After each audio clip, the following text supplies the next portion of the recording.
बिस्मिल्लाहिर्रहमानिर्रहीम। अस्सलाम वालेकुम। हजरत ताऊस रहमत अल्लाह अलैह कहते हैं कि एक शख्स ने मन्नत मांगी कि जो शख्स सबसे पहले इस आबादी में नजर आएगा उस पर सदका करूंगा। इत्तेफाक से सबसे पहले एक औरत मिली, उसको सदके का माल दे दिया।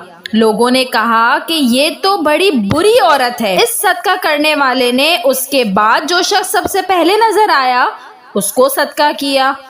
लोगों ने कहा कि ये तो बदतरीन शख्स है। उस शख्स ने उसके बाद जो सबसे पहले नजर आया उस पर सदका किया।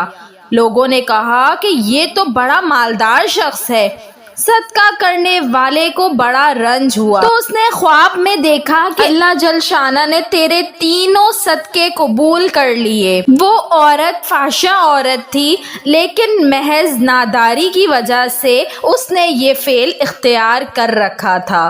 जब से तूने उसको माल दिया है उसने ये बुरा काम छोड़ दिया। दूसरा शख्स चोर था और वो भी तंगदस्ती की वजह से चोरी करता था। तेरे माल देने पर उसने चोरी से अलहदगी इख्तियार कर ली।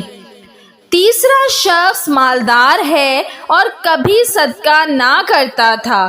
तेरे सदका करने से उसको इबरत हुई कि मैं उससे ज्यादा मालदार हूँ और इसलिए मैं ज्यादा सदका करने का मुस्तहिक हूँ। अब उसको सदके की तौफीक हो गई। सुभान अल्लाह। वीडियो पसंद आई हो तो ज़रूर लाइक करिएगा और ऐसी मज़ीद वीडियोस देखने के लिए मेरे चैनल को ज़रूर सब्सक्राइब करें।